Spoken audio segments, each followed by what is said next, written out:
means. So we'll keep an eye on that. All right, we're also going to turn our attention to the province's fentanyl problem. Fentanyl, as you know, you've been hearing about it on this radio station for months now.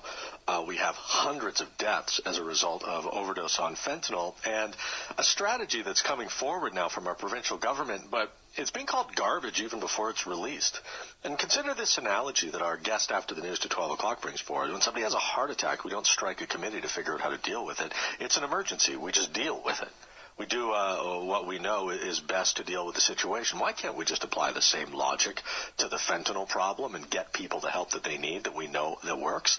All that coming up after the news to 12 o'clock. It's Kincaid and Breckenridge on News Talk 770. I guess? All right, I'll try again tomorrow. The soup today is duck soup. This is an interesting thing. And I got an interesting text message, actually, over the news to noon here. Talking about fentanyl, the fentanyl crisis that we find ourselves in this province. And someone saying, doesn't this speak to the fact that we should legalize all drug use? Being on drugs is a victimless crime, and I think Vancouver or BC has it right. I'm not a drug user, nor do I condone the use of drugs, but I do believe if you want drugs bad enough, you'll always find them. Now, the point is that we can argue for and against making a drug like fentanyl legal. Fentanyl is not illegal in the sense that it's used in some medical applications, right, but it certainly is illegal, and it's a hell of a scourge on our streets. Now, the problem, though, is that some of the other drugs and methods that you would use to manage this fentanyl outbreak, if you will, are also unsavory to certain individuals. Whereas heroin is something that people don't want to see on the streets, there's a lot of people that also don't want to see methadone used. So you understand that that's a quandary that we find ourselves in trying to deal with this thing that's claimed hundreds of lives in our province. Well, and as the Herald notes today, it's been 6 months since Alberta Health Services unveiled that it had a draft plan. It's supposed to be a multi-year strategy, a 3-year strategy that's to be announced in the near future, is all we're being told. So this plan has been delayed already, and it is a crisis. Since 2012, more than 500 Albertans have died from fentanyl overdoses. So we don't even yet have a draft plan, and it seems like more of a long-term plan. Is it what's needed to address the crisis right now?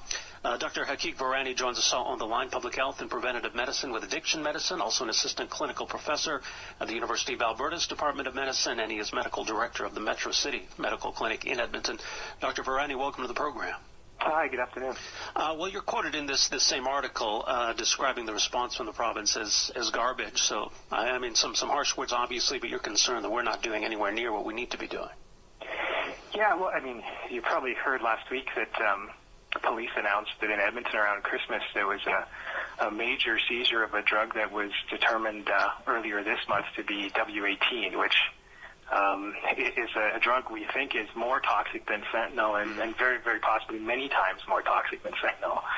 And so, having been involved in this issue from both a public health perspective and clinically treating addictions, forgive me for being frustrated with just how long it's taken to contemplate a strategy. Well, yeah. I mean, the question, I guess, that we would have for experts like yourself, though, is do we already have the tools and the understanding available? And so if you just unleash the medical community on it, they'd have it figured out. It's the political community that can't figure it out. Well, I think, one of the nuances around this is that we in medicine, need to take some responsibility for the demand for opiates that we've created. Over the past decade or longer, we've been pretty fast and loose with how we've prescribed opiates for any number of conditions where there's little evidence to demonstrate that they are effective and safe treatments, and there's great evidence that they come with a lot of harm associated. But, be that as it may, I think that you're right. Physicians need to play a leading role in examining the evidence and providing public health and clinical interventions that can help people who have run into trouble with opiates. And that's what we're seeing a lot of, and we're seeing it at every single demographic. Literally, no demographic is spared from this, what you call the scourge of opioid addiction across our population. How much of it is a resources issue, though? Because there's the concern in Calgary, for example, it's a 35-day wait to get into the methadone clinic. It's the only one in Calgary. So there's an example where assistance for addicts is hard to come by. Yeah, you're right. There's certainly a resource issue, but I don't think that the resource issue is that we don't have enough resources. I think our issue is that we've put resources exactly in the wrong places. You heard recently our provincial government talk about expanding access to abstinence-based detox for people who have opioid addiction. And unfortunately, not only is detox quite expensive, but when we force people into abstinence-based approaches for opioid addiction, what we tend to see is that following that intervention, the risk of relapse remains particularly high, and we've in fact increased the risk that upon relapse somebody will overdose and die because of a decreased tolerance to opioids, particularly when our street supply of illicit opioids is so toxic, like fentanyl and now possibly W18. So it's not just that that we have a resource shortage in the areas that can safely and effectively treat opioid addiction. It's also that we've put resources in the wrong places where we may actually not only be ineffective but do some harm.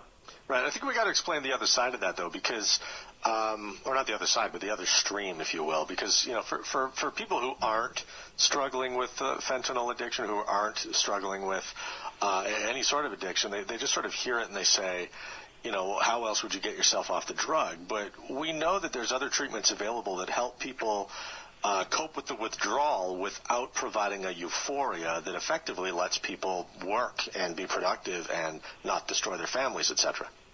That's correct. So I think what you're describing is what we call medication-assisted treatment, and in fact, all the way at the level of the White House, there's been a call for expansion and access to medication-assisted treatment rather than forcing patients into what we call abstinence-based treatments that are not only ineffective, but as I described, unsafe.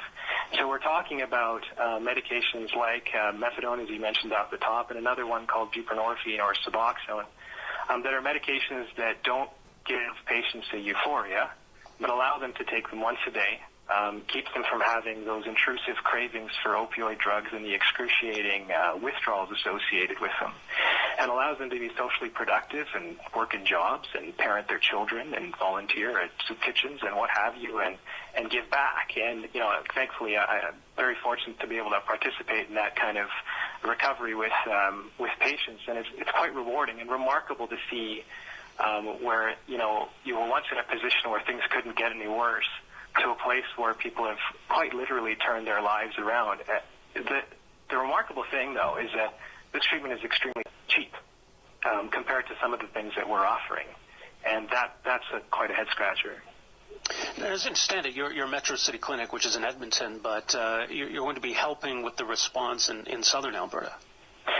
Yeah, so this is, I think, an example of where Alberta Health Services and physicians can partner together and provide treatment in a kind of a nimble and responsive way. So as we saw at the beginning of last year, some of the heartbreaking stories that were coming out of a southern Alberta First Nation community called Blood Tribe, where we were seeing ridiculous numbers of overdose deaths for such a small population, and associated dysfunction that was occurring in this community.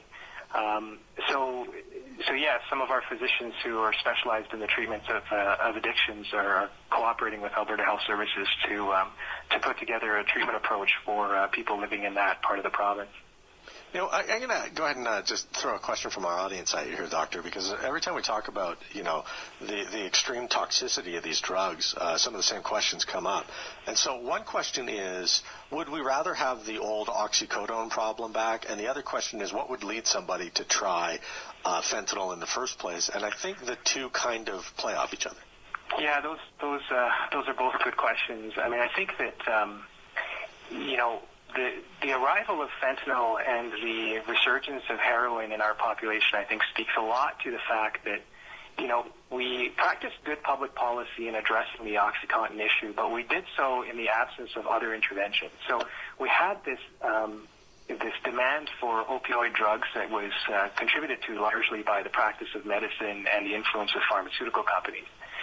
And then when we pinched off the supply of oxycodone by reformulating it into a more kind of abuse deterrent or tamper-resistant formulation called OxyNeo, we have this remaining unmet demand for opioids because we've not treated the people who are struggling with addiction.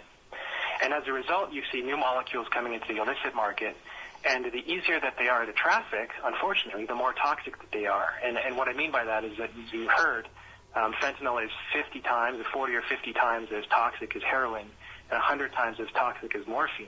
What that means is that a kilogram of fentanyl is the same as 100 kilograms of morphine. So you can imagine, or 40 or 50 kilograms of heroin. So you can imagine if you're a drug trafficker, one is a lot easier to get around than the other. And that's probably why we saw fentanyl and now W18 entering the illicit market. But on the question of why is it that people would be inclined to try fentanyl, I can't tell you how often I see young people who present for treatment of opioid addiction who come to our clinic having never smoked marijuana and never drank alcohol.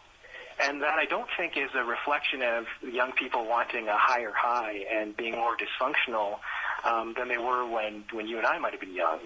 I think it more reflects the availability of opiates in the illicit market, and that has everything to do with the demand for them. And the demand has everything to do with the unmet need for treatment for opioid addiction. In terms of the harm reduction approach, and I know Alberta Health Services has made the point that they've made naloxone, I believe it is, more available. This can save someone who's overdosing from fentanyl, but even to address it before it gets to that point, would, for example, safe injection sites help mitigate the problem? Yeah, I think that both of those interventions have solid public health evidence in terms of reducing the impact of opioid overdose in a population. So, for sure, naloxone distribution programs save lives. That's the antidote for opiate overdose. And in Alberta, ever since our former health minister, Stephen Mandel, authorized public health to expand that program, I think public health colleagues of mine, particularly in Calgary, have really championed the distribution of naloxone as one intervention to help with this trend. But, make no mistake, naloxone does not treat opioid addiction. I think safe drug consumption spaces are also an important intervention because not only does it give people a place where they could be supervised in case something untoward happens, but it also gives people an off-ramp, a compassionate place where they might ask for additional treatment services if they're ready for them. And not to mention, it also protects communities from the hazards that might come out from unsafe use of drugs in unsupervised spaces. So those are two what we call harm reduction interventions that have really, really solid evidence. And I think not only do they have solid evidence, but if you talk to moms who've lost their children to preventable deaths from opiate overdose, 201, they'll mention these types of harm reduction interventions that may have made a difference in the lives of their kids and in the outcomes for their families. But in addition to those two interventions, I think, guys, that the interventions that are critical in a strategy are expanding access to medication-assisted treatment for opioid addiction, and that does treat addiction, and it does treat the underlying demand that's causing, fentanyl and W18 and drugs of the like to enter the illicit drug market. And I think addressing our longstanding and I'd say inexcusable problem that we have with the prescribing of opiates in North America and the influence of the pharmaceutical industry on the practice of medicine and drug approvals is critical to addressing this problem. I think what they've realized in British Columbia, where they've declared a public health emergency in this opioid crisis, is that ongoing and systematic public health surveillance and monitoring of opioid and other drug-related harms, including overdose death, is critical in an overall strategy. And then some of the things that you mentioned at the beginning about smarter drug policy and, changing this war on drugs and people who use drugs into an approach that's more mitigating the risks of substance use and providing compassionate treatment for people who run into trouble. I think that those compose what should make up an effective strategy.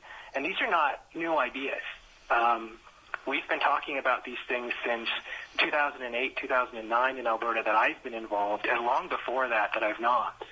And so you can imagine that, in that 8 to 10 years of involvement, the fact that we don't have a strategy to improve access to drug treatment that's safe and effective in Alberta is really, really frustrating, not just for me and colleagues, but also for families like the ones who went to the United Nations last week to talk about this problem, from Alberta and from Canada, why they're so frustrated and angry that it's taken this long. Yeah, and not to sound crass, Doctor, but also from a taxpayer's perspective, why we've decided to go with a more expensive and less effective method as well. Well, that's not crass at all, right? We're at $30 or $40 oil, and so these are real considerations. I think we really do have to be utilitarian here. We need to provide the greatest amount of benefit to the greatest number of people. And at the very least, we have to make sure that what we're doing won't cause harm if it's not ineffective. I think that the resources, those considerations are very real. And thankfully, in the context that we're in, the science supports those interventions that actually cost less money and can be available to more people. Yeah, well said. Dr. Virani, thanks so much for joining us here today. Appreciate the insight on this.